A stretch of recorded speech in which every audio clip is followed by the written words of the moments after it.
Почитувани гледачи, добро утро секое утро. Во ова интервју ќе разговараме за целосната постапка на инвитро оплодувањето. Сите одговори ќе ги добиеме од доктор специјалист по гинекологија и акушерство Димитар Калчовски. Добро утро, докторе. Како што кажа во самата најава, во продолжение разговараме за инвитро постапката. Што всушност е инвитро? Пред се, добро утро. Само посакам, добро утро на сите гледачи на Алфа телевизија. Инвитро оплодување всушност представува оплодување, во општичниот превод представува оплодување во чаша. Односно, настанува оплодување во лабораториски услови, подефинирано кажано, но секако тоа е една процедура, збир од повеќе процедури и постапки за да може настане оплодување. Пред се, една од постапките, првите постапки припрема на женскиот партнер, односно на жената, во однос на нејзина стимулација, да се добијат што е можно повеќе јајцеклетки.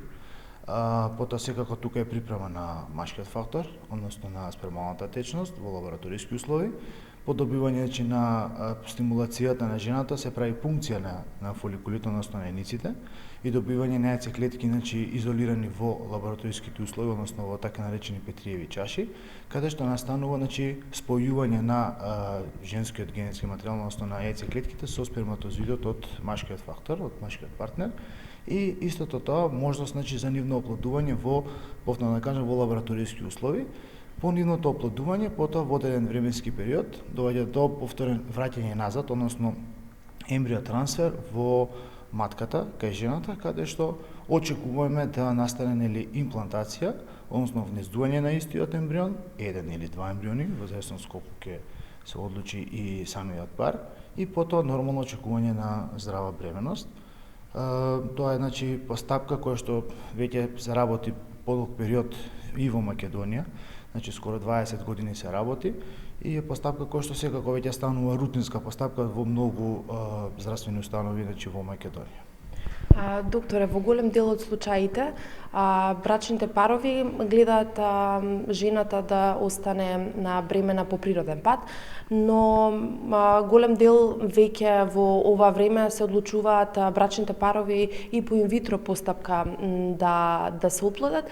Меѓутоа, што треба, односно во кои случаи се практикува ова инвитро постапка?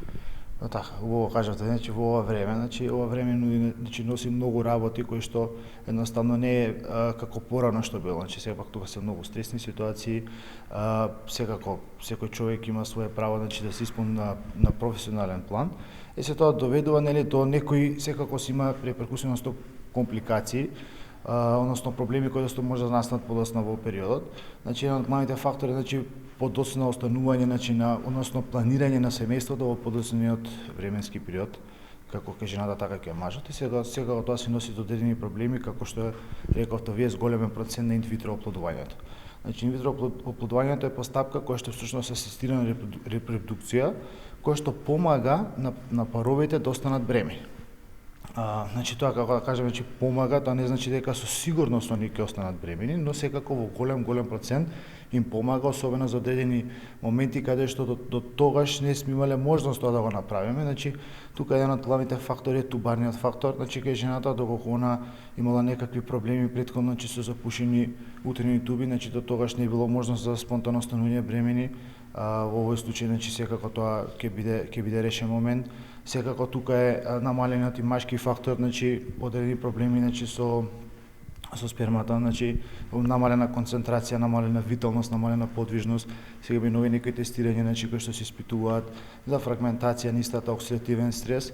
Сега тоа помага самото инвитро оплодување да може секако да направи плод кај посакуваниот пар.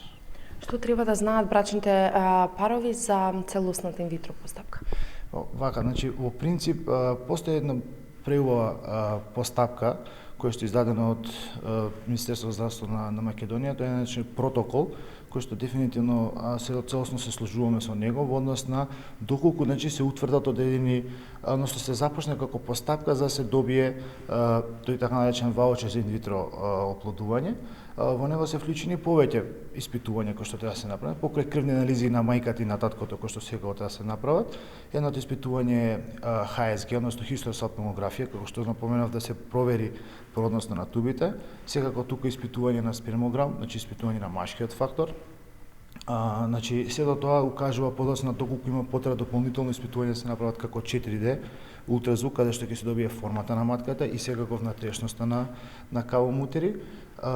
Доколку е потребно да се прават некои хируршки интервенции како хистероскопија или лапароскопија и сето тоа кога ќе се сумираат и сите резултати дека се во ред, се добива тој ваучер каде што би се постапиле на инвитро оплодување. Докторе, пред целосната инвитро постапка се вршат неколку испитувања врз брачните парови. Што ако тие испитувања и резултатите се во ред, но подоцна инвитро постапката всушност е неуспешна? Дали тоа значи дека на мајката не може да се оплоди или сперматозидите од таткото се не може нели да оплодат мајката? Дали тоа значи дека истиот брачен пар може подоцна повторно да ја применува инвитро постапката или како? Секако дека може. Значи, како што напоменавме на почеток на разговорот, инвитро не значи дека со сигурност парот ќе остане бременен, но секако во голем процент тоа е зголемува можност.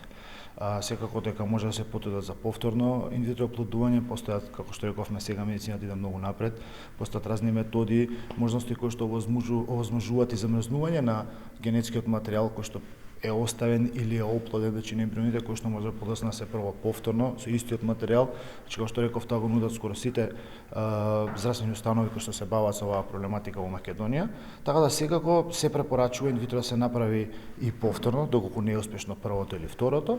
Така да имаме чести примери каде што има со многу голем број на инвитро оплодувања, но секако тука се возрастниот фактор има голема улога, нели секако подобро да се почне со оплодување што е можно порано. Секако тоа е личен избор кај паровите кога они ќе одлучат за планирање на семејството. Докторе, во колку случаи инвитро постапката е за жал неуспешна? Вака, видете, значи постои можност секако дека инвитро постапката е неуспешна. Сега постојат различни бројки и различни проценти кои што различни здравствени установи во светот се ги нудат. Значи секако многу е битно да знаат, значи зависи од многу фактори. И многу е битен, значи како што рековме, овој модерен начин на живот, значи стресот е исто клучен фактор во целата работа, така да најбитното е значи да има доверба према докторот, односно гинекологот кој што ќе започне таа постапка, самите парови, да не се избрзуваат работите, значи си чекор по чекор, за да може да имаме нели на некој начин да ги елиминираме сите оние непотребни фактори, за да можеме да добиеме успешна инвитро приказна. Еден краток совет до сите брачни парови кои што сакаат да станат родители. И воедно би поставила уште едно прашање, дали инвитро постапката се должи на тоа што брачните парови се одлучуваат подоцна од своите години да станат родители, или сепак тоа се работи за некои гинеколошки проблеми? Вака, секако, значи дека има еден голем фактор, годините на возраст кај женскиот субјект, но секако кај мачкиот субјект, така да возраста е битен фактор во целата работа, така да еден од советите, повторно ќе кажам, тоа сепак е личен избор, но доколку може да се одлучат, секако да се одлучат тоа со време, да може значи да го планираат своето семејство. Во однос, значи како што рековте, што е битното? Битното е да има доверба меѓу парот и секако здравствениот тим, односно медицинскиот тим и персонал кој што би го работел тоа инвитро постапка, и постапката не е многу брза и едноставна, него треба време и така треба малце и смиреност и трпение.